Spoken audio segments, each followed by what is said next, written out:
Gift સિટીમાં એક રાતમાં ચિત્ર પલટાયું। જમીનો ખરીદવા થઈ રહી છે પડાપડી। હવે ગિફ્ટ સિટીનો આવશે જમાનો। ગાંધીનગર ખાતે ગિફ્ટ સિટી 280 એકર જમીન ઉપર પથરાયેલું છે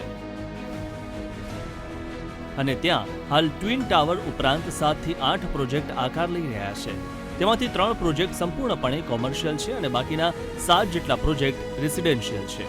આ તમામમાં પોઝેશન ડિસેમ્બર 2026 કે જાન્યુઆરી 2027માં મળે તેવી સંભાવના છે, પરંતુ ગિફ્ટ સિટીમાં લીકરની છૂટના નિર્ણયથી એક જ ધડાકે અમદાવાદ ગાંધીનગરના રિયાલિટી સેક્ટરમાં તેજીનો પવન ફૂંકાવાનો પ્રારંભ થઈ ગયો છે। જે પબ્લિક આવશે તેને બીજા બધા ઘણા બધા લાભો મળશે અને જે અત્યારે રેસિડેન્ટની જેટલી આવશે, કોમર્શિયલ આવશે। છેલ્લા 2 દિવસમાં હું ઇમ્પેક્ટ કરું ને, હું 2 દિવસ સખત અહીંયા છું। 9 વાગ્યા સુધી હું અહીંયા સખત હોઉં છું અને જે રીતે ફાઇનટેક, આઈટી, સપોઝ અત્યારે મારી જેટલી બી ઇન્ક્વાયરીઝ હોય છે, જસ્ટ રિસન્ટલી જ હું બેઠો હતો મારા ક્લાયન્ટ જોડે, તો એમની રિક્વાયરમેન્ટ હતી કે 10,000 સ્ક્વેર ફીટની। એટલે કે આઈટીની ડિમાન્ડ વધવાની, ફાઇનટેકની ડિમાન્ડ વધવાની।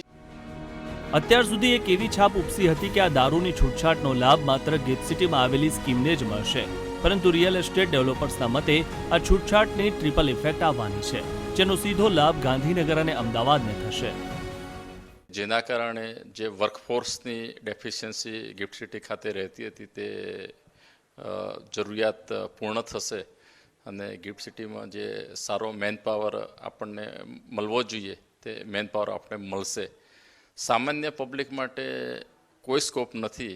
ત્યાં જે કર્મચારીગણ કામ કરતો હશે અથવા પોતે ત્યાં માલિક હશે અને ત્યાં જે ધંધાર્થી આવશે હોય એમના માટે જ આ પોલિસી છે। એટલે બીજા જનરલ પબ્લિકે કોઈ બ્રહ્મા રહેવાની જરૂર નથી અને એના કારણે જે ખોટી વાતો ફેલાવી રહ્યા છે લોકો, જમીનના ભાવોમાં ખોટો ભાવ વધારો કરી રહ્યા છે, ખરેખર અયોગ્ય બાબત છે। મારો એક કન્ટિન્યુ પ્રોજેક્ટ છે રેગાલિયા ગિફ્ટ સિટીમાં, નક્ષત્ર ગ્રુપનો, રાઈટ। તો પહેલાં જે ગુજરાત બહારની આઈટી કંપનીનો હું એપ્રોચ કરતો હતો, તો એ આઈટી કંપનીવાળા આવવા તો ગુજરાતના ડેવલપમેન્ટ સાથે જોડાવા માગતા હતા, પરંતુ એમનો જે સ્ટાફ હતો એમના નાઇટ લાઈફની આવી બધી આવશ્યકતા હતી કે અમારું વર્ક સ્ટ્રેસવાળું છે, અમને આવી નાઇટ લાઈફ જોઈએ, આવી થોડી ફ્રીડમ જોઈએ। ગુજરાત ગમતું હતું, પણ આ એક માળામાં એક મણકો ઓછો હતો, એ ગુજરાત ગવર્મેન્ટે પૂરો કરી દીધો છે, જેના કારણે ગુજરાત બહારની આઈટી કંપનીઓ, ઇન્ટરનેશનલ આઈટી કંપનીઓ એ બધી જ હવે ગિફ્ટ સિટીમાં આવશે। ગિફ્ટ સિટીમાં એક્ઝામ્પલ છે સાહેબ કે 10,000 નવા એમ્પ્લોયમેન્ટ આવ્યા, તો 10,000 વ્યક્તિઓ નવું ઘર તો માગશે, રેન્ટલ યા પરચેસ કરવા। તો અમદાવાદ, ગાંધીનગર અને ગિફ્ટ સિટીમાં રેસિડેન્શિયલ માર્કેટમાં બી સાથે ઉછાળો આવશે, એકલા કમર્શિયલ નહીં।